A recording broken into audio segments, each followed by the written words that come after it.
다뉴브강의 수위가 내려가지 않으면서 침몰 유람선에 대한 인양 작업이 지연되고 있습니다. 인양이 지연되는 사이 실종자 수색은 계속되고 있습니다.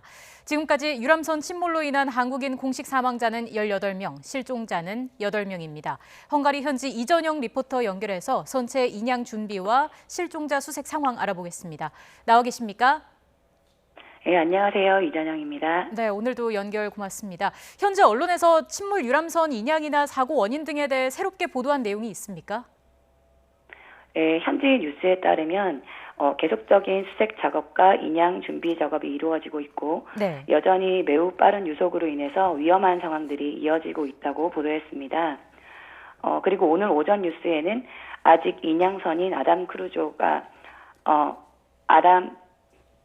이 인양선이 머르기트 다리로 진입할 수 없고 또 대기 중이라고 보도하면서 방금 보도에서는 이 인양선의 이동을 돕기 위해서 슬로바키아에서 헝가리로 흘러가는 강물을 4시간당 1,000세제곱미터씩 막아서 헝가리 다뉴브강 수위를 낮추는 것을 돕겠다고 발표했습니다. 네.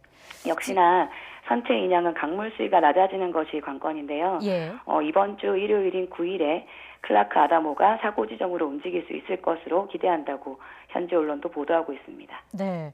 다뉴브강의 수위가 쉽게 내려가지 않고 있는 상황인데 평소 6월의 다뉴브강 수위는 어느 정도인 건가요?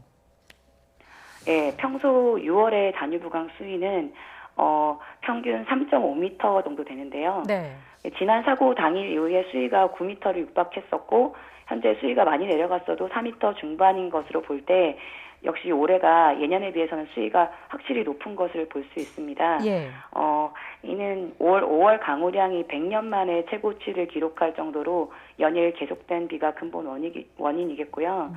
또 당초 이번 주말에는 4m 초반으로 내려갈 것으로 예상하고 있지만 다시 네. 조금씩 올라가는 것이 방금 보도된 것처럼 부다페스트의 기온이 상승되면서 강 상류지대 눈이 녹아서 흘려 내려와서 강 수위가 올라갔고 그것이 지금 인양 수색 작업이 쉽지 않은 결과로 이어지는 것으로 보고 있습니다. 예.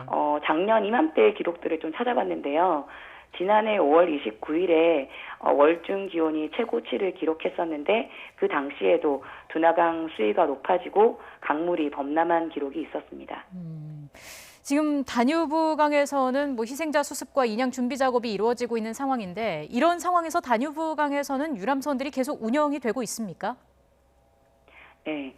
사고 이틀 후부터 다뉴브강 유람선들은 정상 운영되는 것을 해당 업체들을 통해 확인을 했었었는데요. 네. 오늘 오전에도 다뉴브강 유람선 이용 여부를 확인한 결과 대부분의 업체에서는 오늘도 예약이 가능하고 시간대도 기존과 다르지 않게 원활하게 운영이 되고 있었습니다. 예.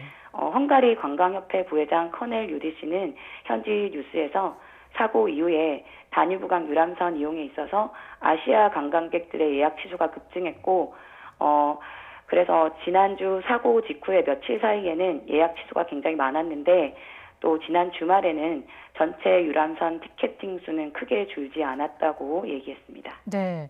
일단 변함없이 운영은 되고 있고요. 그럼 침몰 사고 이후에 다뉴브강 유람선들에 대한 안전 점검은 이루어졌습니까?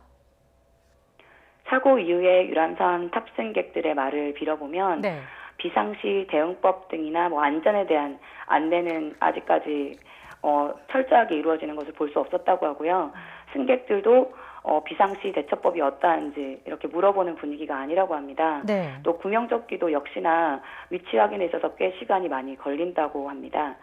그리고 확인해 본 결과 유람선 관련법이 변경된 부분은 아직까지 보이지 않고 있습니다. 그럼 관련 안전 규정이 바뀌어야 한다 이런 분위기는 조성이 되고 있는 건가요? 예, 그런 분위기는 조성이 되고 있고요. 아무래도 이번 사고로 인해서 구명조끼의 부분이나 이런 부분들이 부각이 되다 보니까 안전 규정을 강화해야 된다는 목소리는 있지만 실제로 법제적으로 움직이는 부분은 아직 보이지 않고 있습니다. 그렇군요.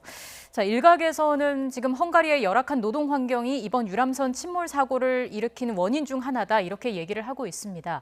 헝가리 유람선에서 일하는 선원들과 선장들이 어떤 환경에서 일하고 있습니까? 예, 스위스 언론 SRF에서는 바이킹 크루즈사 직원들이 시간당 사유로 그러니까 약 우리나라 돈으로 5,300원을 받고 하루 15시간 동안 주 7일을 일했다고, 또 그래서 이를 버티지 못한 인력들의 이탈도 굉장히 잦았다고 보도를 하고 있는데요. 네. 관련 인터뷰를 보면 서유럽에서 배를 몰면 동유럽에서 받는 연봉보다 3배 정도를 더 받기 때문에 실력 있는 동유럽권의 선장들이 네덜란드와 같은 서유럽 국가로 많이 넘어가고 있다고 합니다. 그러다 보니까 헝가리나 동유럽 국가들은 선장이 부족하고 이에 싼값에 외부에서 선장을 들여오고 있는 실정인데요. 네. 전세 선박업체 한 직원도 이렇게 인터뷰를 했는데, 작은 선박업체들은 오히려 대를 이어서 오랜 적응과 경험을 거친 사람들이 선장직을 맡게 되는 방식이 고수되고 있지만, 대형 크루즈를 소유한 대형 회사들에서는 외국인 선장을 고용해서 최대한 빨리 투입을 하고 있는 부분이 있다고 그렇게 전했습니다. 네. 특별히 우크라이나 출신은 그중에서도 가장 적은 돈으로 고용할 수 있는 인력이라고 합니다. 예. 그리고 이번 침몰 사고의 가해 선박인 바이킹 시기노 선장에 대해서도 뭐 다양한 이야기가 나오고 있는데, 보니까 해당 선장이 그 교신도 서툴 정도로 헝가리어 소통이 불가능한 것으로 알려지고 있습니다. 이런 부분에 대해서는 애초에 좀 선장이나 선원을 뽑을 때 검증을 하지 않는지, 이 부분이 궁금합니다. 네, 다뉴브강 유람선 업체 선원의 인터뷰에 따르면 다뉴브강에는 너무 많은 선박들이 운항이 되고 있는데, 네. 종종 언어 장벽으로 인해서 의사소통을 할 수 없는 대들이 다뉴브강에 너무 많다고 합니다. 물론 아까 방금 말씀드렸던 임금 문제로 인해서 해외 값싼 선장들의 유입이 증가한 원인도 있지만, 실제로 다뉴브강은 독일에서 발원해서 오스트리아, 슬로바키아, 헝가리, 세르비아, 불가리아, 루마니아, 우크라이나를 거쳐서 흑해로 흐르는 강입니다. 네. 그리고 이 강에서는 자유항행이 허용되고 있는데요. 그러다 보니 실제로 외국 선박들이 많이 오가게 되는 것이죠. 그래서 이런 선박들이 많다 보니까 운항 중에 추월을 하게 되거나 이러한 일이 생길 때는 네. 서로 간에 이제 공유된 특정 채널을 통해서 대화를 나누고 또 추월을 하고 해야 되는데, 네. 이번에 지금 선장이 보면은 우크라이나 출신이기도 하고, 또 당시 녹음본을 살펴보면 러시아어, 헝가리어, 영어 이 3가지 언어가 막 혼재되어 있어서 과연 제대로 대화할 수 있는 요건을 갖추었던 것인가에 대해서 문제가 지금 제기되고 있습니다. 예. 그러나 확인해 본 결과 선장이나 선원에 대해서 뭐 이전 사고 기록이라던가 아니면 외국어 능력에 대한 검증을 하고 있는지에 대한 여부는 현재 정확히 확인이 되고 있지 않고요.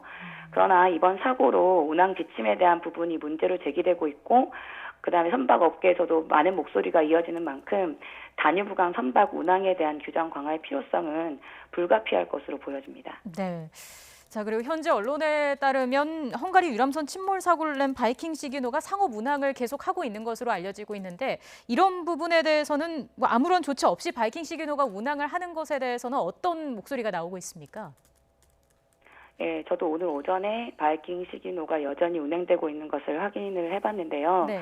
이렇게 바이킹 시기노가 사고 이후에도 계속 운행되는 것에 대해서 헝가리의 반응을 살펴보니, 일단 선장의 제목들이 속속 드러나고 있음에도 불구하고 계속 바이킹 시기노가 운항되는 것은 전혀 과실에 대해서 자각이 없는 행위라는 그런 부정적인 시각이 있고, 또 운항을 즉각 중단하는 게 마땅하다는 목소리도 높습니다. 네.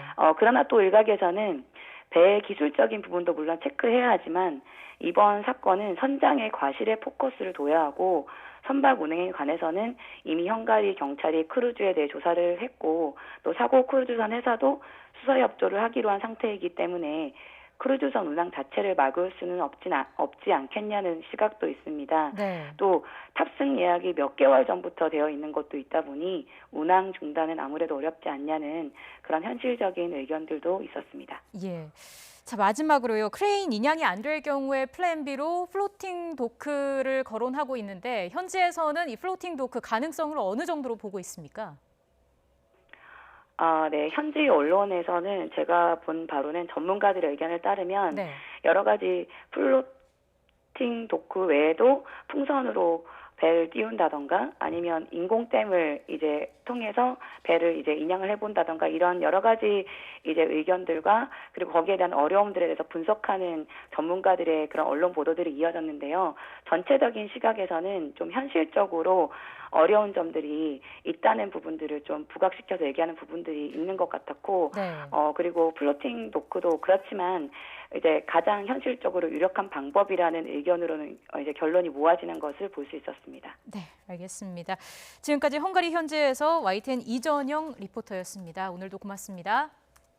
네, 감사합니다.